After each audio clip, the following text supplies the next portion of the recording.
Sa panahon natin ngayon, hindi na po pwede na iisa lang sa mag-asawa ang mag-work or maghahanap buhay.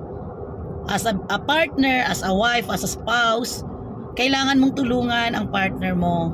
So ngayon, minsan, sabi mo hindi ako business-minded. Alam mo ba, even ako, nagsimula lang din ako ng mga negosyong racket-racket lang kasi gusto ko makatulong sa husband ko.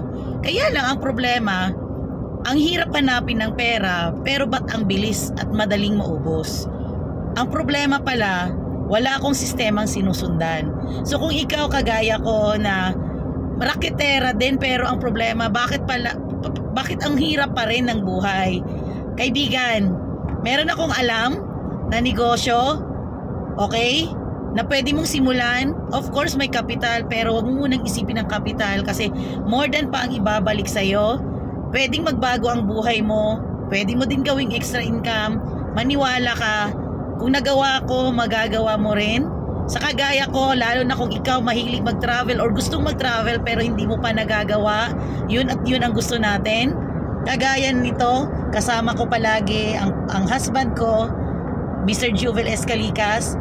Kaibigan, mas masarap kasama ang mahal mo sa buhay pero dapat siguraduhin mong kumikita ka.